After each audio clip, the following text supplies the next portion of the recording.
CEIP, Casa Espírita Ilha de Paquetá, trazendo conhecimento através do decodificador Allan Kardec, consolando corações, mostrando o caminho do aprimoramento moral, despertando o espírito imortal em cada um de nós através da doutrina espírita, concedendo o pão do espírito que nos fortalece, dando sentido à vida. Muito boa noite a todos vocês, sejam bem-vindos a mais uma transmissão ao vivo da Casa Espírita da Ilha de Paquetá. Hoje, dia 22 de fevereiro do ano de 2021. A partir de hoje, todas as segundas-feiras, durante 25 transmissões, além da de hoje, teremos, então, uma palestra-estudo do livro A Caminho da Luz, uma psicografia de Francisco Cândido Xavier, pelo espírito autor Emmanuel. É um livro publicado em 1939 pela Federação Espírita Brasileira. O livro aborda a história da civilização, destaca fatos que transformaram o planeta a partir da ótica espírita. Muito interessante sobre a gênese planetária, a civilização egípcia, a Índia, os hebreus, a China milenar, a Grécia, a Roma, a vida de Jesus e o movimento do cristianismo. Não percam com o nosso querido Éder, ele vai estar fazendo esse estudo conosco todas as segundas-feiras, a partir das 18h30, e vocês ainda podem colocar seus comentários na parte dos comentários, para que, no decorrer da semana, o Éder possa verificar as dúvidas de vocês, e na palestra estudo da semana seguinte, ele fazer os comentários para tirar as dúvidas. Então, todos juntos, divulguem, recomendem aos seus amigos, porque vai valer super a pena participar, super mesmo, muito bom isso. Então, eu conto com a divulgação de todos vocês, e agora vamos fazer a nossa prece de abertura, para começarmos os trabalhos da nossa casa, a CEIP, Casa Espírita da Ilha de Paquetá. Elevando os nossos pensamentos a Jesus, pedimos então que Ele nos abençoe a noite de hoje, de segunda-feira, rogando a Ele que nos dê bastante concentração, bastante abertura na nossa mente para compreendermos os ensinamentos de hoje nesse estudo, que abençoe o nosso querido irmão Éder, que vai dirigir esse estudo maravilhoso, para que possamos compreender cada vez mais, não só a doutrina espírita, mas a nós mesmos, os motivos pelos quais viemos aqui nesse planeta, e como foi a trajetória das nossas reencarnações perante as civilizações. Obrigada, Jesus, por mais essa oportunidade. Graças a Deus, com a vossa ajuda e com a nossa força de vontade, haveremos de nos tornar também luz, seguindo o caminho. Obrigada, então, a todos vocês, e agora eu convido o nosso querido irmão, Éder, para dar início ao nosso estudo dessa noite de segunda-feira. Boa noite para todos. Prezados amigos, nós somos do Consolador Comunidade Espírita Cristã. Meu nome é Éder Andrade e estou aqui a convite para fazermos um estudo da obra A Caminho da Luz. Faremos esse estudo ao longo de 26 apresentações, de maneira a fazer um trabalho didático, detalhado, até para dar tempo de corrigir alguma coisa, caso se faça necessário, e abrindo espaço também para aqueles que desejarem, em momento oportuno, formularem perguntas e tirarem dúvidas por e-mail, de forma a ficar mais prático e funcional, se nós podemos dizer assim, um estudo oferecido por intermédio de um vídeo. Não é uma live ao vivo, é um estudo gravado, para os companheiros poderem trocar ideia, pensarem, pararem, assistirem de novo, ouvirem, e caso a gente tenha falado alguma coisa que não tenha ficado muito claro, poderemos refazer isso no nosso próximo encontro. Essa é a vantagem de 26 encontros, 26 estudos aproximadamente de 40 a 50 minutos no máximo, de forma que as pessoas possam interagir e que a gente possa se corrigir no próximo encontro, caso alguma coisa tenha ficado faltando ou a desejar.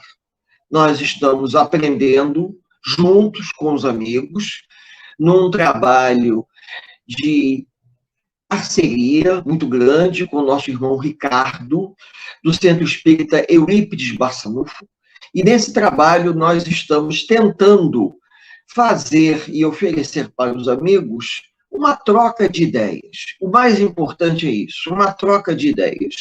A gente aprende à medida que nós vamos tentando compartilhar algum conhecimento que já adquirimos. Então, inicialmente, antes de nós apresentarmos o PowerPoint, é interessante lembrar o seguinte: Chico Xavier, no ano de 1938, por intermédio de Emmanuel e da sua psicografia, Chico nos legou uma obra muito interessante chamada A Caminho da Luz. Obra essa que foi psicografada num intervalo relativamente curto. Como as reuniões eram diárias no Centro Espírita Luiz Gonzaga, lá em Pedro Leopoldo, Chico, ele psicografava todo dia, horas. Não eram minutos, não, horas. E ele psicografava uma quantidade tão grande de material que era possível, em uma noite de reunião mediúnica, Chico psicografar capítulos diferentes para livros diferentes. Então, o que é interessante é que, no intervalo de 2 meses, esse livro foi psicografado, e pelo que nós estamos pesquisando, estudando, ele teve como finalidade alertar a humanidade na década de 30, no ano de 1938, no que estava por vir. Em outras palavras, o mundo espiritual sabia que uma guerra de grandes proporções estaria prestes a acontecer no território europeu, até porque na Ásia a guerra já se estendia há bastante tempo. Porém, por intermédio da mediunidade do Chico, Emmanuel vai nos legar um conhecimento em que ele não vai fazer um livro de estudo de história. Ele vai fazer uma associação da visão espiritual em relação à trajetória histórica da humanidade, desde a formação do planeta até os momentos atuais. Por que que ele faz isso? Ele faz isso para nós nos darmos conta que a espiritualidade esteve sempre ao lado da evolução do planeta Terra e evolução dos povos. E que nós não podemos achar ou, de repente, acreditar momentaneamente que estamos abandonados da espiritualidade, principalmente nesse momento de transição planetária, onde o planeta está vivendo uma grande pandemia, e nós já temos aí um número expressivo de pessoas, de mortos, por conta da Covid-19, ou do Covid-19. Então, em função disso, a gente precisa o quê?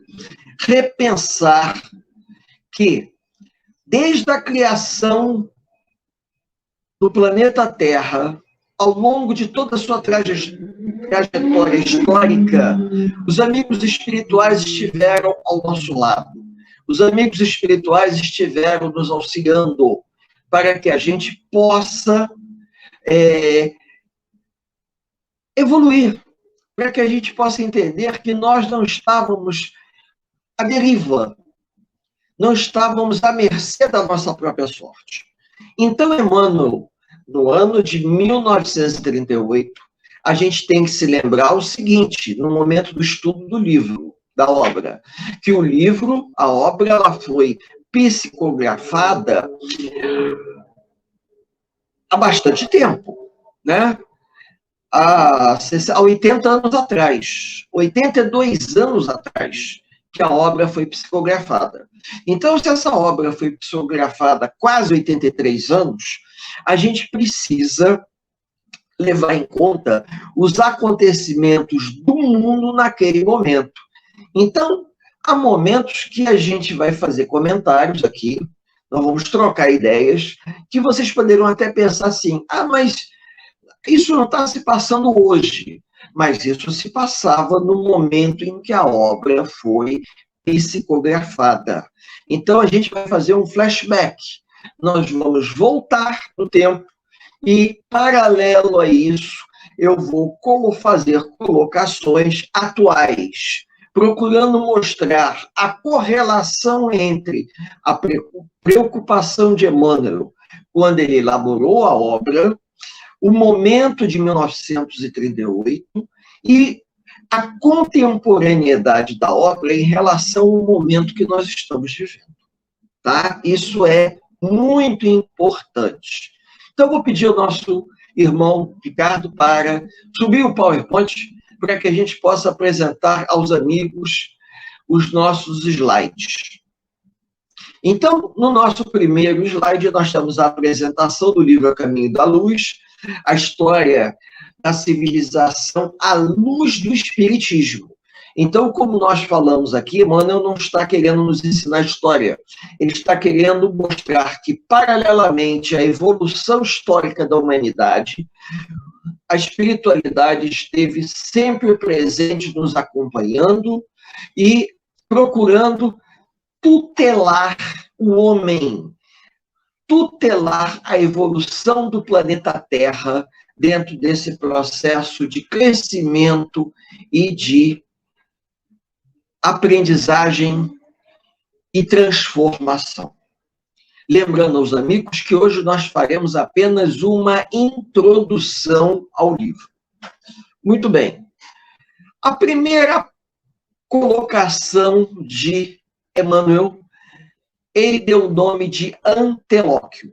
Antelóquio é aquilo que vem antes, só que foi escrito depois. Em outras palavras, Emmanuel terminou a obra Caminho da Luz, e depois que ele terminou a obra Caminho da Luz, ele fez um capítulo introdutório, que não é uma introdução. Vocês vão entender por quê. O Antelóquio tem uma finalidade de apresentação da obra, mas não é uma introdução. E nessa apresentação, que é bem curtinha, Emmanuel cita o livro Brasil, Coração do Mundo, Pátria do Evangelho, do irmão Humberto de Campos. E por que ele cita essa obra? Para mostrar o seguinte, nesse livro Brasil, Coração do Mundo, Pátria do Evangelho, Emmanuel está procurando mostrar o compromisso espiritual do Brasil como a pátria do Cruzeiro, aonde Ismael assumiu o compromisso, junto com Cristo, de velar pelo Brasil. E nós receberíamos, e recebemos até hoje, uma grande quantidade de povos oriundos de diversas nações para aqui reparar as faltas cometidas em outras terras. Então, o Brasil, ela é a nação, uma pátria, que vai receber diferentes povos, e nós seremos uma grande sala de aula, nós seremos uma grande oficina de trabalho, para que espíritos de diferentes orbes, tá, eles possam renascer, diferentes culturas possam renascer, diferentes continentes possam renascer e conviver em harmonia. Apesar de todas as implicâncias que a gente já está vendo aí na mídia, como a questão do gênero, a questão étnica, que prevalece muito, mesmo assim, comparado com outros continentes, comparado com outras culturas, nós estamos assim muito na frente. Por quê? Porque existe um grau de tolerância muito grande nossa com relação aos nossos irmãos. Nós convivemos relativamente bem. É lógico que existem exceções, mas se nós pensarmos na nação como um todo, no homem, na relação do homem para com o homem, a gente sabe que existem problemas. A gente sabe que existe a questão da discriminação e do preconceito. Mas a quantidade de povos que nós temos aqui convivendo juntos, né, é algo fantástico. Como nós estamos no Rio de Janeiro, eu poderia dizer que quem conhece no centro do Rio, ali naquela região do Saara, Sociedade dos Amigos dos Arredores da Rua da Alfândega, que é a palavra Saara, você vai ver árabe, judeu, todo tipo de gente convivendo na mesma rua, num comércio amigável. Existem problemas? Sim. Mas o que a gente quer dizer com isso é que a gente encontra nas esquinas do Rio de Janeiro pessoas que fugiram da violência do Oriente Médio, pessoas que fugiram da fome da América Central, pessoas da África, indivíduos afrodescendentes que falam francês, que falam dialetos africanos, que convivem com você. E você respeita ele, uma vez que eles respeitem você, você respeita eles, e a gente convive bem nisso. Não existe, a princípio, uma discriminação nossa. Nós temos as nossas questões, não tenho dúvida que isso é assunto até para uma palestra que pode durar horas. O compromisso do Brasil diante de 4 séculos de escravidão. Isso aí, não tenham dúvida, é uma sombra que nós projetamos na nossa história.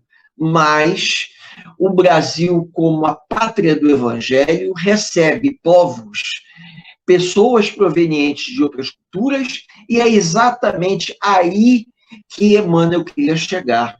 Enquanto o mundo estava fervilhando de problemas, o Brasil, uma verdadeira coxa de retalhos, onde cada retalho é proveniente de uma região, de um continente, de uma cultura, estamos convivendo aí. Haja vista São Paulo, os bairros de São Paulo, onde na rua você parece que está em algum lugar do Oriente, como, por exemplo, o bairro da Liberdade, onde você tem a impressão que está, em alguns momentos, na China ou no Japão. Então, eu estou citando isso para mostrar a importância da confraternização dos espíritos. Existem interesses econômicos, interesses políticos, sim, mas existe um espírito de solidariedade muito grande que a gente está vendo nesse momento, diante dessa pandemia, onde o Brasil, deixando de lado os políticos e a política, você vê as pessoas se unindo, uma solidariedade dos grupos humanos para ajudar aqueles que precisam. É uma coisa realmente para a gente parar e pensar, quando a população, ela unida, ela acaba dando um grande exemplo de solidariedade e de humanidade para os nossos políticos. Muito bem. Continuando aqui, nós vamos então para a introdução. Na introdução, Emmanuel, ele cita a questão da transição do século XIX para o século XX. No final do século XIX, logo depois que Kardec desencarnou, 1869, a partir de 1870, nós vamos ter a segunda fase da Revolução Industrial, onde os homens, os europeus em particular, desenvolvem a produção do aço, desenvolvem a produção do motor elétrico, a produção do automóvel movido a diesel. Vejam bem, e isso tudo vai dinamizar a indústria pesada e, infelizmente, a indústria de guerra ou indústria bélica. E a indústria bélica, ela leva os povos europeus a disputas de mercado dentro e fora da Europa. E essas disputas de mercado conduzem a Europa à Primeira Guerra Mundial. Então, a primeira figurinha que nós estamos vendo aí dos soldados na trincheira representava a Primeira Guerra Mundial, aonde muitos homens morreram na Europa por conta de uma guerra de grandes proporções, onde França, Alemanha, Inglaterra, Rússia se envolveram num conflito armado que durou 4 anos. E como se não bastasse, logo após esse conflito armado, nós vamos ter uma doença no finalzinho do século, do ano de 1919 para 1920, nós vamos ter uma doença que ficou conhecida com o nome de gripe espanhola, que é a figura do meio. A gripe espanhola, ela ganhou esse nome porque em relação à Espanha, tá? A Espanha foi um país que não se envolveu muito nos conflitos e acabou que a disseminação da doença ela foi atribuída à Espanha. Só que, na verdade, a gripe espanhola já estava presente em muitos dos países, causando uma quantidade de mortes muito grande. Então, nós temos aí um século de uma pandemia de proporções avassaladoras. Tudo isso antes do livro de Emmanuel, porque a Primeira Guerra Mundial, 1914 a 1918, e a gripe espanhola foi de 1919 até 1921. Porém, os espíritos sabiam que algo muito pior estava para vir, com a Segunda Guerra Mundial. E na Segunda Guerra Mundial nós vamos ter o quê? Nós vamos ter o surgimento de uma Alemanha nazista, de uma Itália fascista, de perseguição aos judeus. Nós vamos ter uma disputa muito grande de mercados, pior ainda do que na Primeira Guerra Mundial, porque os homens com armas mais aprimoradas utilizam essas armas para destruição em massa. Eu não coloquei aqui, mas os alemães ajudaram Franco, da Espanha, tá? Na Guerra Civil Espanhola, que isso se deu nessa época. Então, o mundo europeu estava realmente, era um caldeirão efervescente. Então, os espíritos já previam os campos de concentração, já previam que os judeus seriam levados para os campos de concentração, que o nazismo e o fascismo se propagaria pelo mundo ocidental, principalmente Europa, e que, infelizmente, a Segunda Guerra Mundial ela só teria fim quando os norte-americanos utilizassem a bomba atômica no Japão. Então, esse contexto, essas décadas que separa 1914 até 1945, podemos dizer aí 20 anos aproximadamente, né? 30 anos, eu falei 20 não, mas 31 anos aproximadamente, entre o início da Primeira Guerra e o fim da Segunda Guerra, ocorreram muitas mortes no continente europeu, muita destruição.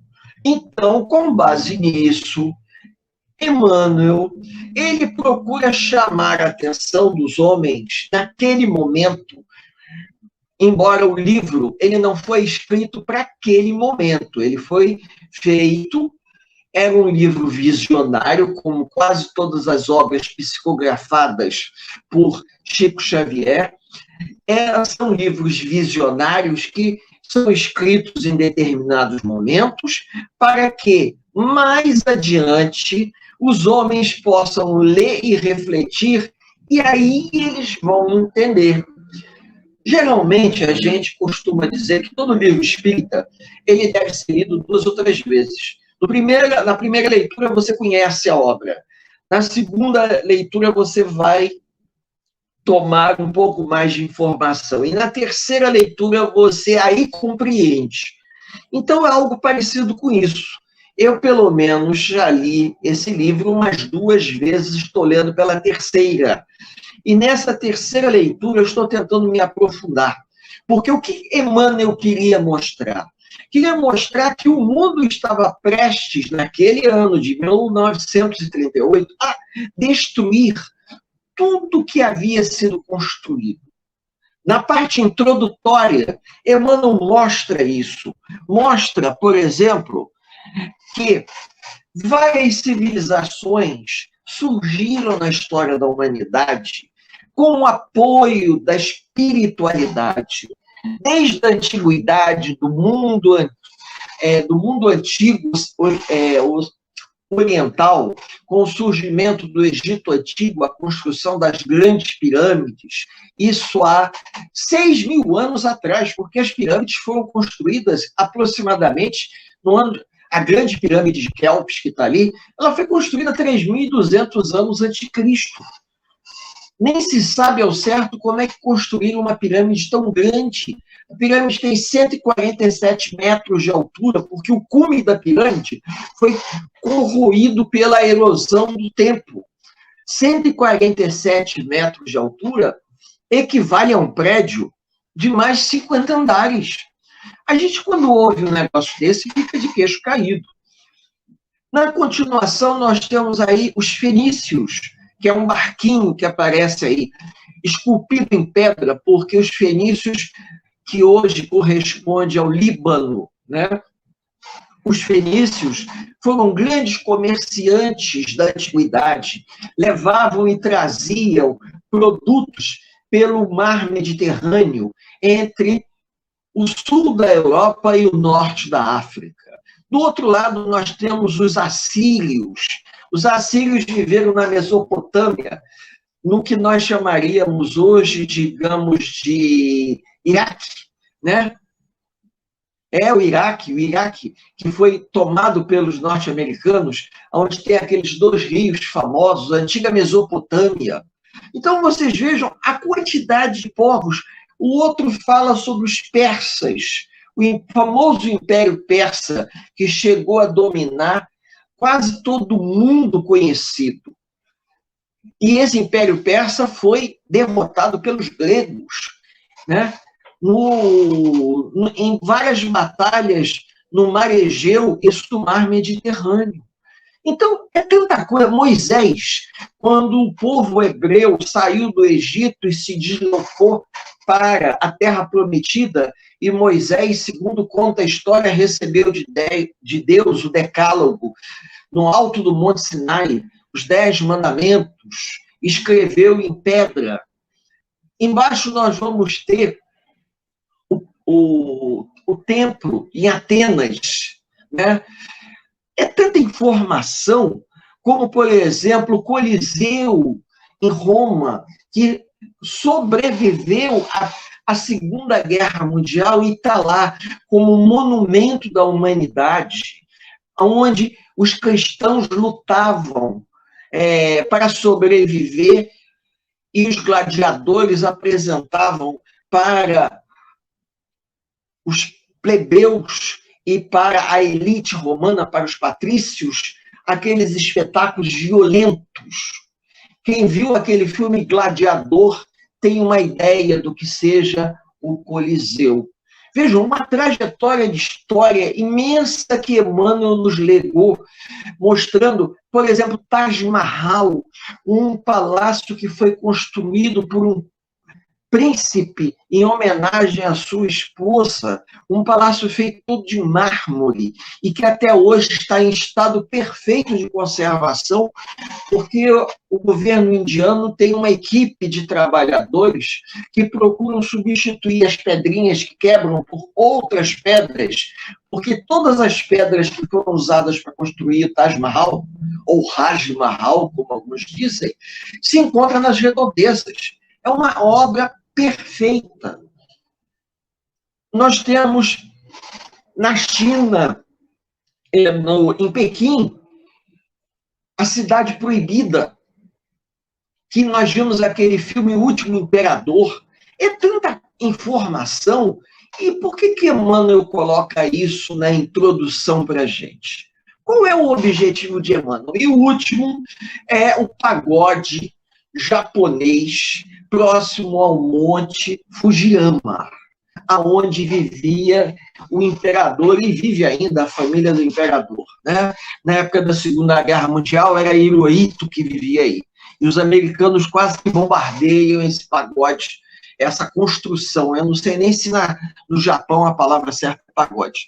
Mas qual era o objetivo disso tudo? Por que Emmanuel faz essa apresentação? Eu simplesmente arrumei os slides, mas quem nos traz a ideia é Emmanuel. Como que quase 6.000 anos de história, 6.000 anos de cultura que foi construída ao longo do tempo pelo esforço e trabalho dos povos, ela vai ser destruída simplesmente pela ganância, pela prepotência, onipotência de 2 ou 3 povos que se acham melhores do que o restante. Que, como o livro se trata de 1938, ele estava chamando atenção para a Alemanha nazista, estava chamando atenção para a Itália fascista, estava chamando atenção para o militarismo japonês na Ásia, que fez um estrago naquela região da Coreia e uma parte da China tão grande quanto foi feita na Europa, e que, infelizmente, é muito pouco divulgada nos meios de cultura, de história e cultura no mundo ocidental.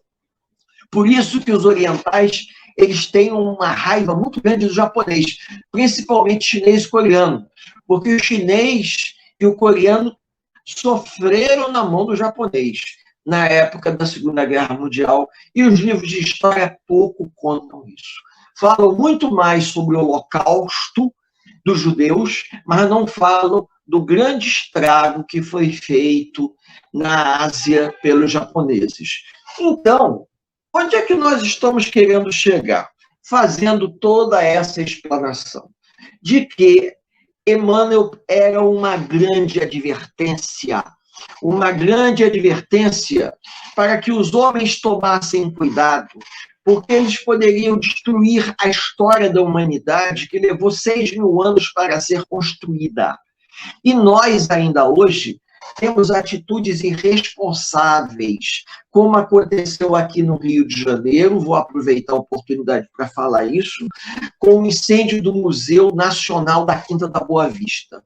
Aquilo ali foi uma atitude irresponsável, infelizmente, da administração, porque deixou que a coisa chegasse a esse grau. E do próprio governo também.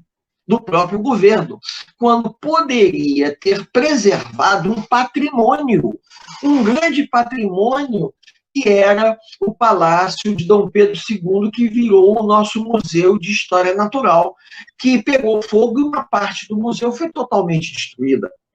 Então, às vezes, a gente precisa parar para pensar. Nós temos uma grande responsabilidade em conservar a cultura para poder educar as futuras gerações. E quando Emmanuel, utilizando a mediunidade do Chico, foi psicografando essa obra, Emmanuel sabia que cada capítulo, dos 25 capítulos que vem pela frente, dos nossos 25 encontros que faremos daqui pela frente, ele vai mostrar que nada disso aconteceu sem a presença dos amigos espirituais. Emmanuel não tem a pretensão de nos ensinar a história.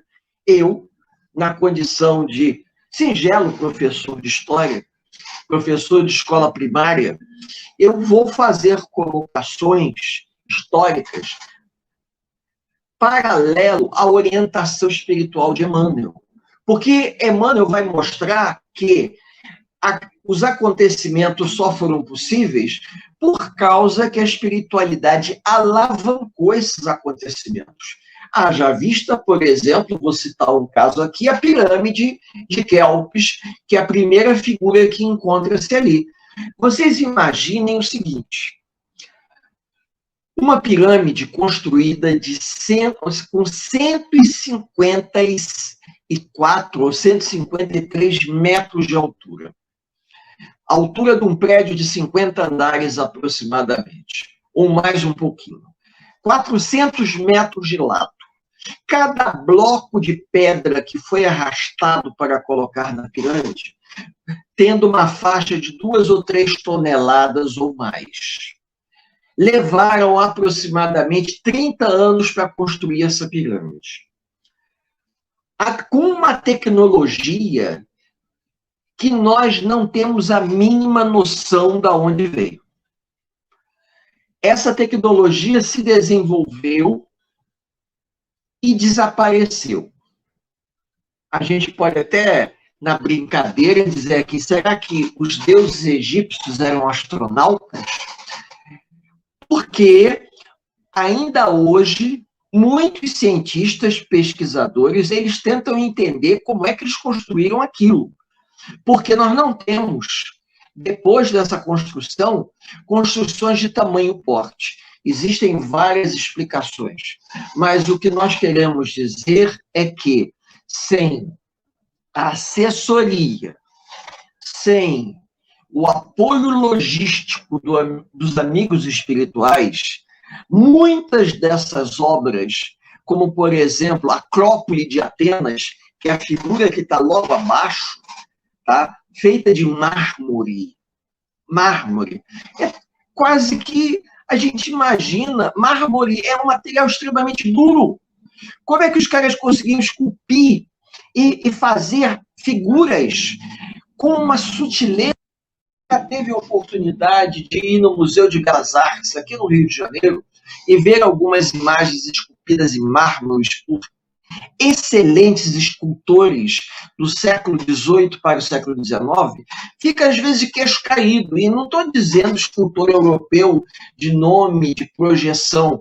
Não estou falando, por exemplo, nem de Moisés, nem de Pietà. De escultores ou brasileiros ou estrangeiros que estiveram aqui, fizeram um trabalho fantástico. E você olha para aquilo e fica impressionado, porque o cara consegue esculpir no braço do indivíduo até a veia, que percorre em direção à mão. Então, a gente para e pensa assim, sem a assessoria, sem o apoio dos amigos espirituais, nós não teríamos como edificar uma civilização, ou tantas civilizações, com um tamanho volume de conhecimento. E nós vamos destruir isso por uma questão de ganância. É mais ou menos isso que Emmanuel passa na sua advertência, nas entrelinhas nessa obra, escrita antes da Segunda Guerra Mundial e foi editada e publicada antes da Segunda Guerra Mundial. Provavelmente, aquelas pessoas que leram acharam a obra muito interessante, porque é a trajetória da história do planeta Terra. Porém, o que acontece? Emmanuel estava numa advertência o tempo todo, de que se nós não tomássemos cuidado, destruiríamos a história do planeta, que levou 6.000 anos ou até mais para ser reconstruída. Como eu falei há pouco aqui, sobre o incêndio do Museu da Quinta da Boa Vista, o crânio que nós encontramos da espécime mais antiga brasileira, Luzia, né? Também sofreu, eles encontraram os cacos do crânio e estavam se propondo a reconstrução, mas não é mais o crânio, são o que sobrou. Então, nós, se não tomarmos cuidado, onde que eu estou querendo chegar? Nós vamos estar juntando os cacos da nossa história por invigilância da nossa parte. Vamos estar juntando os cacos da nossa história simplesmente por irresponsabilidade coletiva nossa. E vejam que nós estamos vivendo um momento de pandemia. E nesse momento de pandemia, sem querer entrar no mérito do que se passa na mídia, a gente observa que alguns governos, com atitudes irresponsáveis, estão levando a um grande prejuízo de povos. Por quê? Porque as pessoas não respeitam uns aos outros. E dessa maneira nós teremos aí uma marca profunda na nossa história. Assim como em 1920 nós não aprendemos, eu vou retornar aqui, em 1920, na figura do meio, né? Nós não aprendemos. Vai demorar um pouquinho a passar aí para vocês. Onde aparece um hospital, parece que é um hospital de campanha da guerra, mas não é um hospital de campanha da guerra, é um hospital onde, e apareceu agora, não é, a figura do meio não tem relação com a Primeira Guerra Mundial, não. Isso tudo são pessoas que estão acamadas por conta da gripe espanhola, porque não havia infraestrutura.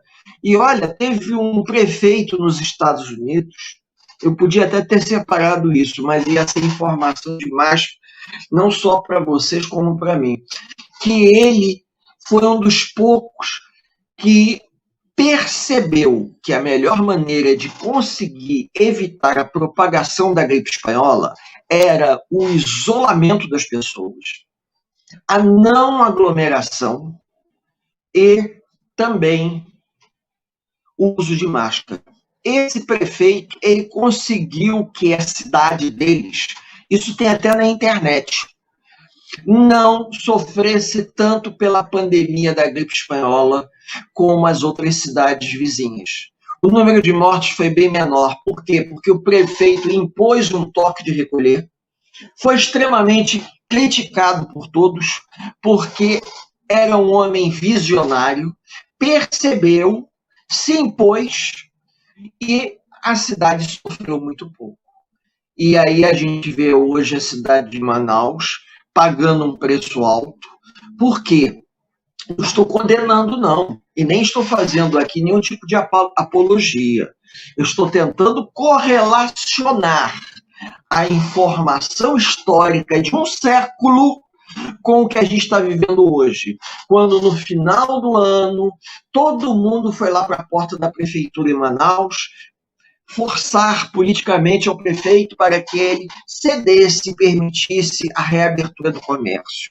Resultado, os hospitais em Manaus estão entupidos de gente, houve um problema de falta de oxigênio, a gente sabe que isso tem um fundo, Deus não permitiria uma tragédia dessa, a não ser que esses espíritos precisassem passar por essa prova, mas nós tivemos a orientação de um século atrás.